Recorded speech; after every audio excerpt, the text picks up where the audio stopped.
नमस्कार। वैसे छात्र छात्राएं जो ललित नारायण मिथिला यूनिवर्सिटी से हैं, जिसका सेशन जो है वो 2022 से 25 है और उनका जो है एग्ज़ाम फॉर्म फिलअप का डेट जो है वो जारी हो गए हैं। ठीक है, वैसे हमने आपको इससे पहले ही आपको एक वीडियोज बनाकर बताए थे कि आपका जो है एग्ज़ाम फॉर्म फिलअप कब से कब तक हो रहे हैं, लेकिन आपके उस वीडियो के नीचे में कई सारे कमेंट्स आए, साथ में टेलीग्राम पर भी और भी कई सारी जगहों के माध्यम से, व्हाट्सएप के माध्यम से या आपके मतलब कि कॉल के माध्यम से बोलिए, तो जितने सारे आपके डाउट्स अब भी मन में हैं या आपने पूछा है, उन सभी डाउट्स को जो है हम इस वीडियो के अंदर क्लियर करने वाले हैं। जैसे कि आपका डाउट्स ये है कि फॉर्म फिलअप जो है वो कब से कब तक करेंगे। ठीक है, साथ में जो ऑफिशियली डेट आए हैं, क्या इसके बाद डेट भी बढ़ेंगे, वो भी हम आपको इस वीडियो के अंदर बताने वाले हैं। साथ में दूसरा जो आपका डाउट्स है कि कौन कौन जो है इस फॉर्म को, यानी कि कौन कौन फॉर्म को भर सकते हैं, यानी कौन सेशन वाले, प्रमोट वाले भी भरेंगे या मतलब कि पिछले सेशन के स्टूडेंट हैं जो एग्ज़ाम नहीं दिए थे वो भी भरेंगे। ठीक है, तो और भी कई सारे डाउट्स हैं, तो सभी डाउट्स को हम क्लियर करेंगे। साथ में तीसरा जो पॉइंट्स है कि क्या क्या डॉक्यूमेंट्स लगेंगे फॉर्म फिलअप करने में। ठीक है, देखिए हम आपको बता दें फॉर्म फिलअप के regarding A to Z process, यानी कि आपका फॉर्म फिलअप करके आप घर आ जाएंगे, यहाँ तक की बातें इस वीडियो के अंदर हम आपको बताने वाले हैं। तो वीडियो को पूरा देखिएगा, अन्यथा आप एक भी थोड़ा सा भी अगर स्किप कर दिए या नहीं देखे तो आपको आगे परेशानी हो सकती है। अगला चौथा पॉइंट है कि कितना पैसा लगेगा फॉर्म फिलअप करने में। साथ में ये गलती नहीं करना, क्या गलती नहीं करना वो भी हम आपको बताएंगे। थोड़ा सा समझ लीजिए कि गलती करने के बाद आपको क्या होगा। देखिए, अगर आपने गलतियाँ कर दी तो आगे आपको बहुत बड़ी प्रॉब्लम में आप फंस सकते हैं। सीधी बात कहे तो आपका फोटो सिग्नेचर आपके एडमिट कार्ड पर नहीं आएंगे और इसकी वजह से आपको हो सकता है ज़्यादा परेशानी आपको झेलना पड़े। ठीक है, तो इसलिए इस वीडियो को देख लीजिए जिससे आपको परेशानी ही नहीं होगी। ठीक है, प्रॉब्लम ही नहीं होगा तो परेशान आप कैसे होंगे। ठीक है, तो चलिए हम आपको सारा जानकारी आपको बता रहे हैं। सबसे पहले पहला पॉइंट्स, पहला शुरू से हम आपको बताएंगे। पहला कि फॉर्म फिलअप कब से कब तक होगा, तो ध्यान से देखिएगा। देखिए, ये तो ऑफिशियली जो जानकारी नोटिफिकेशन आया था वहीं से हम आपको बता रहे हैं, ये ऑफिशियली है। ठीक है, ये तो सबको पता ही होगा, इससे पहले भी हमने आपको बताया था कि आपका जो है सामान्य शुल्क के साथ, यानी कि जितना रुपए आपको लगेंगे, अब कितना लगेंगे ये भी हम आपको बताएंगे। ठीक है, तो घबराइए नहीं, कितना रुपए लगेंगे आप पूछ रहे थे, कितना रुपए फॉर्म फिलअप लगेंगे, वो भी हम आपको बता रहे हैं। तो उतना शुल्क के साथ जो है आप लोग 10 तारीख यानी कल से, इसीलिए हम आज वीडियोज बना रहे हैं। वैसे हम आपको कल भी वीडियोज दे सकते हैं, ठीक है, लेकिन आज देंगे तो आप देखकर आसानी से कल करेंगे। क्या गलती नहीं करना ये इंपॉर्टेंट है, ध्यान से देखिएगा। तो आप लोग जो है 10/4/2024 से लेकर 25/4/2024 तक जो है जितना फी आपको लगेंगे आपके कास्ट के अनुसार, उतना ही फी में आप लोग आसानी से फॉर्म फिलअप कर सकते हैं। समझ गए? चलिए आइए तो हम समझ गए, आगे समझते हैं। दूसरा पॉइंट, समान विलंब शुल्क के साथ, यानी जितना रुपए आपको लगेंगे प्लस उसमें 30 रुपये और ऐड करके जो है आप लोग जो है 26/4/2024 से लेकर 30/4/2024 तक जो है फॉर्म फिलअप कर सकते हैं। ठीक है, ये तो ऑफिशियली जानकारी आई है, नोटिफिकेशन आई है कि इतना तक आप कर सकते हैं। वैसे हम आपको बता दें कि आपके जो है फॉर्म फिलअप का जो है समय और भी बढ़ेंगे। ठीक है, तो घबराने की आवश्यकता नहीं है, लेकिन जब भी समय बढ़ेंगे तो उसमें आपको पैसा भी डबल लगेंगे, इसलिए आप लोग अभी ही कर लीजिए। ठीक है, अगर इसके बाद भी बढ़ेंगे डेट हो सकते हैं, ठीक है, लेकिन उसमें आपको ज़्यादा एक्स्ट्रा फी लगेंगे, ज़्यादा पैसा आपको लगेंगे। ठीक है, अगला जो है नेक्स्ट पॉइंट तीसरा कि परीक्षा प्रपत्र में ऑनलाइन के माध्यम से सुधार करने की तिथि, यानी कि आप लोग मान लीजिए कोनो चीज़ उसमें गलती कर दिया फॉर्म फिलअप में, तो उसको आप सुधार कर सकते हैं 5 तारीख से, यानी 5/5/2024 से लेकर 8/5/2024 तक, यानी 8 तारीख तक जो है आप लोग सुधार कर सकते हैं, एडिट कर सकते हैं अपने से। ठीक है, तो ये रहा आपको जो है फॉर्म फिलअप कब से कब तक है। ठीक है, चलिए अब दूसरा जो आपके डाउट्स हैं आपके मन में, दूसरा पॉइंट कि कौन कौन इस फॉर्म को जो है भर सकते हैं। तो सबसे पहले तो आप लोग वैसे स्टूडेंट भर सकते हैं जिसका सेशन 2000 जो है, जिसका सेशन 2000 जो है 22 से, ठीक है, हमारा पेन गड़बड़ है उससे पहले, इसीलिए हम वीडियोस थोड़ा कम बनाते हैं। जिसका सेशन 2000 जो है 22 से 25 है। ठीक है, 2022 से 25 है। चलिए इसे लिख देते हैं, समझ गए, हम आपको बोल देते हैं, समझ लीजिएगा, थोड़ा सा लिखने में दिक्कत है, इतना समझिए। पहले तो आप लोग भर सकते हैं। ठीक है, आपका सेशन 22 से 25 है, आप प्रमोट हुए हैं, आसानी से फॉर्म भर सकते हैं। यानी प्रमोट उसको कहते हैं जिसका जो है सब्सिडरी में या तो लैंग्वेज पेपर में आपको जो है फेल हो गए होंगे, तो वैसे स्टूडेंट को जो प्रमोट कर दिया जाता है। तो आप लोग आसानी से इस फॉर्म को जो है भर सकते हैं, आपका जो है आसानी से एग्ज़ाम लिया जाएगा। ठीक है, समझ रहे हैं ना। तो आप लोग जो है प्रमोट वाले स्टूडेंट सेमेस्टर मतलब कि पार्ट 2 का जो है फॉर्म आप लोग भर सकते हैं, किसी प्रकार का दिक्कत नहीं होगा। प्रमोट मतलब आप लोग दूसरे क्लास में जा चुके हैं, लेकिन पार्ट 1 का जब एग्ज़ाम लिया जाएगा फिर से, तो आप लोग उसे भी देकर जिस भी सब्जेक्ट में प्रमोट है यानी कि फेल है, उस सब्जेक्ट को जो है आप एग्ज़ाम दे दीजिएगा। ठीक है, आप लोग प्रमोट वाले स्टूडेंट इस फॉर्म को भर सकते हैं, दिक्कत नहीं होना चाहिए। अब बात रहती है कि क्या इससे पिछले सेशन का जो भी है, मान लीजिए जिसका सेशन 2021 से जो है 24 है, ठीक है, 2021 से 24 है, ठीक है, तो वैसे स्टूडेंट भी इस फॉर्म को भर सकते हैं प्रमोट वाले। ठीक है, इसके बाद बात रहती है कि क्या इससे भी पीछे, हाँ इससे भी पीछे, यानी कि 2020 से 23 सेशन के भी स्टूडेंट जो इस फॉर्म को भर सकते हैं, किसी प्रकार का दिक्कत नहीं होता है। क्योंकि कई बार स्टूडेंट को देखा गया है कि वो एग्ज़ाम ही नहीं देते हैं। ठीक है, पार्ट 1 पास कर गए हैं, ठीक है, और पार्ट 2 का एग्ज़ाम नहीं दिए हैं, तो आप लोग इस फॉर्म को आप भर सकते हैं। ठीक है, किसी भी प्रकार का दिक्कत आपको नहीं होगा, आप भर सकते हैं फॉर्म। समझ गए। इसमें आपको एडमिशन कराने की आवश्यकता नहीं है, एडमिशन का पैसा भी आपको नहीं लगेगा, आप डायरेक्ट इस एग्ज़ाम फॉर्म को भर सकते हैं। ठीक है, यानी कि आप लोग जब भरेंगे, यानी कि जो जिसका सेशन 22 से 25 नहीं है, तो उसमें एक्स रेगुलर रहेगा। ठीक है, और आप अपना फॉर्म भर सकते हैं। जो 22 से 25 के हैं, तो उसमें जो रेगुलर लिखल रहेगा। तो इस प्रकार से जो है आप लोग इस फॉर्म को भर सकते हैं। समझ गए कि कौन कौन इस फॉर्म को भर सकता है। डाउट्स नहीं होना चाहिए। अगर नहीं समझ में आया है तो फिर से वीडियो को पीछे कर लीजिए और फिर से देखिएगा, आपको आसानी समझ में आ गया होगा। वैसे हम आपको बताते हैं कि आपको समझ में आ जाए।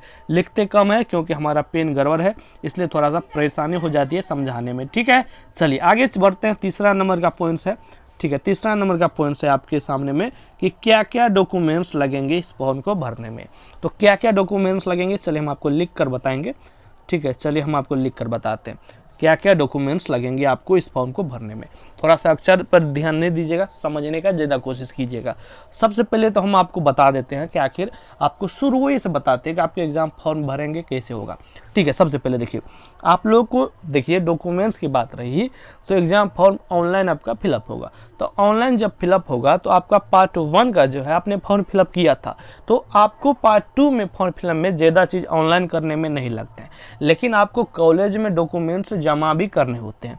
ठीक है, समझ रहे हैं। तो इसीलिए आपको मतलब कि आपको ऑनलाइन करने में आपको डॉक्यूमेंट्स की आवश्यकता नहीं है, लेकिन जब आप जमा करने जाएंगे कॉलेज में तब आपको आवश्यकता है। ठीक है, चलिए हम आपको बताते हैं, ध्यान से देखिएगा। सबसे पहले जो है आपको जो है यूनिवर्सिटी रोल नंबर होगा। ठीक है, यानी कि कौन सा रोल नंबर, जिस रोल नंबर पर आपने पार्ट 1 का रिजल्ट चेक किया था वही रोल नंबर आपके पार्ट 3 तक रहेंगे। ठीक है, किसी को नहीं दिक्कत होना चाहिए, यानी उसी रोल नंबर से आपका फॉर्म फिलअप होगा। पहला चीज़ रोल नंबर, और दूसरा चीज़ जो है आपको मोबाइल नंबर, यानी जिस मोबाइल नंबर से आपने रिजल्ट चेक किया था वही। ठीक है, यानी कि आपका रोल नंबर और मोबाइल नंबर बहुत इंपॉर्टेंट है। यही रोल नंबर और यही मोबाइल नंबर से आप पार्ट 3 तक फॉर्म फिलअप करेंगे, रिजल्ट चेक करेंगे, यानी कि सारा कुछ यहीं से कर पाएंगे। समझ रहे हैं। तो यही हो गया आपका, ये दोनों मतलब कि roll number, university roll number और मोबाइल नंबर देकर जो है आप आसानी से लॉगिन हो जाएंगे, आप अपना फॉर्म आप फिलअप कर सकते हैं। ठीक है, जब आपके सामने आपका जो है सारी चीज़ देखने को मिलेंगे तो वहाँ पर आपका जो है आपका जो है मतलब बायो, मतलब आपका एड्रेस, सब आपका नाम जो है सारा चीज़ आपका उसमें पहले से फिलअप रहेगा। ठीक है, आपको कोनो चीज़ उसमें फिलअप करने की आवश्यकता नहीं है। क्या करने की आवश्यकता है हम आपको बताते हैं। उसमें फिर भी आपको देख लेना है कि क्या सब गलत है। मान लीजिए आपका सब्जेक्ट चेंज हो गया हो, ठीक है, या तो आपका जो है रेगुलर एक्स रेगुलर आपको देख लेना है। ठीक है, तो ये सब चीज़ आपको एक बार देख लेना है कि सारा चीज़ सही है, कि मोबाइल नंबर सब सही है, कि सारा चीज़ नहीं है। इसके बाद उसमें केवल 2 चीज़ आपको डालना है। क्या सब, पहला आपको देना है फ़ोटो। ठीक है, पहला फ़ोटो और दूसरा सिग्नेचर। ठीक है, पहला फ़ोटो और दूसरा सिग्नेचर, ये 2 चीज़ जो है आपको वहाँ पर फॉर्म फिलअप में जो है आपको डालना है, यानी कि देना है, और आपका फॉर्म फिलअप हो जाएगा। ठीक है, पहले तो ये दोनों देकर आपको लॉगिन करना है। इसके बाद सारा चीज़ देख लेना है, आपका नाम, उम्र, पिताजी का नाम, तमाम चीज़, जीमेल, वीमेल, मोबाइल नंबर और भी सारा जो भी चीज़ उसमें है सारा चीज़ देख लेना है कि सही है कि नहीं है। सही होता है वैसे, लेकिन फिर भी एक बार देख लेना है। देखने के बाद जो है आपको अपना फ़ोटो और सिग्नेचर देकर जो है और पेमेंट कटाकर जो है आप लोग अपना मतलब कि फॉर्म फिलअप कर देंगे। यानी कि आप खुद से नहीं करना है, आपको घबराने की आवश्यकता है। अगर समझ में नहीं आए तो आप कैसे करेंगे आगे हम आपको बताएंगे। ये सब चीज़ करने के बाद जो आपका जो है फॉर्म फिलअप हो जाएगा। फॉर्म फिलअप होने के बाद आपको क्या करना है, फॉर्म फिलअप होने के बाद ये जो डॉक्यूमेंट्स आपको निकलेंगे, क्या सब निकलेंगे, पहला तो आप फॉर्म फिलअप किए वो निकलेंगे, और दूसरा आपका जो है मतलब कि स्लिप निकलेंगे। क्या चीज़ का, फी का स्लिप, यानी फी आप जितना रुपये कटाएं वो निकलेगा। तो ये दोनों लेकर और प्लस में जो डॉक्यूमेंट्स का नाम अभी हम बोल रहे हैं, ये सब डॉक्यूमेंट्स लेकर आपको अपने कॉलेज में जाके जमा करना है। और ये 100% जमा करना है, ऐसा नहीं कि ऑनलाइन कर दिए तो फॉर्म फिलअप हो गया, समझ गए ना। ये जमा करना बहुत इंपॉर्टेंट है। तो क्या सब डॉक्यूमेंट्स, चलिए हम आपको बताते हैं। पहला जो डॉक्यूमेंट्स है पार्ट 1 का मार्कशीट हो गया, ठीक है। पहला हो गया पार्ट 1 का मार्कशीट, ठीक है, मार्कशीट पहला पार्ट 1 का मार्कशीट। दूसरा हो गया आपका पार्ट 1 का एडमिट कार्ड, ठीक है, पार्ट 1 का एडमिट कार्ड, समझ गए। तीसरा डॉक्यूमेंट्स हो गया पार्ट 1 का आपका जो है पार्ट 1 का एडमिशन स्लिप, ठीक है। और चौथा पार्ट 2 का एडमिशन स्लिप। इसमें पार्ट 2 का भी दे देंगे तो काम हो जाता है, ठीक है। तो पार्ट 1 का नहीं देंगे तब वो कोनो दिक्कत नहीं है। पार्ट 2 में आपका एडमिशन हो गया है, कोई दिक्कत नहीं, वही लगेगा, ठीक है। चलिए आगे देख लेते हैं। अगला चौथा पॉइंट जो है आपको जो है इसमें आधार कार्ड आप अपना दे दीजिएगा, ठीक है। ये सब डॉक्यूमेंट जो है और आपने जो फॉर्म फिलअप किया ऑनलाइन से, जो कुछ भी आपको निकला है, ये सब डॉक्यूमेंट्स के साथ आप अपने कॉलेज में जमा कर दीजिएगा, ठीक है। ये भी देखा गया है कि कई सारे कॉलेज में ये सब डॉक्यूमेंट्स नहीं लेते हैं। केवल आपने जो ऑनलाइन किया, यानी कि ऑनलाइन फॉर्म फिलअप किया, उसका जो मतलब कि फी स्लिप निकला, केवल वो ले लेंगे और आप लोग का जो एक अलग से निकलते हैं कॉपी, वो ले लेंगे, बस आपका हो जाएगा। तो लेकिन ये सब डॉक्यूमेंट्स आपको जमा कर देना है, इससे अच्छा ही आपके लिए होगा। बस इतना काम करने के बाद आपका फॉर्म फिलअप हो जाएगा, ठीक है। समझ में आया, कुछ समझ में आया ही होगा, ठीक है। थोड़ा सा हमको बोलने में प्रॉब्लम है, कोई दिक्कत नहीं है फिर भी। अब हम बात कर लेते हैं कि आखिर जो है आप सभी के फॉर्म फिलअप के में कितना रुपया लगेंगे। तो देखिए, अगर आप जो है जनरल BC EBC से आते हैं और आपने मतलब कि सामान्य शुल्क के साथ अगर आप करेंगे, सामान्य शुल्क के साथ, यहाँ पर नहीं लिखा है कि सामान्य शुल्क के साथ, यहाँ पर कि सामान्य शुल्क के साथ, तो आपको जो है सामान्य शुल्क के साथ ऊपर में, यानी कि सामान्य शुल्क के साथ अगर आप करते हैं तो आपको 480 रुपया लगेंगे, ठीक है। लेकिन ध्यान से देखिएगा, आपने किसी साइबर या मतलब कि किसी से आप करवाएंगे तो आपको 100 रुपये एक्स्ट्रा ले लेते हैं, ठीक है। तो आप लोग जब कॉलेज जाइए फॉर्म फिलअप करने के लिए तो प्लस इतना में 100 रुपया प्लस करके लेकर जाइए, ठीक है, क्योंकि उतना रुपये आपको लगेंगे। यानी 480 है तो 100 580, तो 580 यानी कि 600 रुपया कम से कम आपको जो है फॉर्म फिलअप करने के लिए लेकर जाना होगा। अगर आप लेट से जाते हैं, यानी कि आपको जो 30 रुपये एक्स्ट्रा के साथ, तो 30 रुपया में अगर लेंगे तो आपको 510 हो जाता है। 510 प्लस 100 रुपया फॉर्म फिलअप करने वाला लेगा तो हो जाता है 610, यानी कि इतना रुपया आपको लगेंगे, समझ रहे हैं। तो ये रहा आपका जो है। और अगर आपका जो है जनरल SC ST, ठीक है, यानी कि मतलब कि SC ST से अगर आते हैं तो आपको जो है 300 रुपये आपको यहाँ पर लगेंगे, ठीक है। तो ये है, ठीक समझ रहे हैं ना। यानी तो ये है आपका मतलब कि कितना फी आपको लगने वाले हैं, ठीक है। चलिए आगे हम बात कर लेते हैं कि आपने सारा कुछ तो कर दिया, अब भी आपके मन में मतलब कि डाउट है कि आखिर हम क्या गलती ना करें कि हमारा जो है फॉर्म फिलअप अच्छा से हो जाएगा, जो कि हमने आपको पहले बताया था। तो चलिए हम आपको बताने वाले हैं।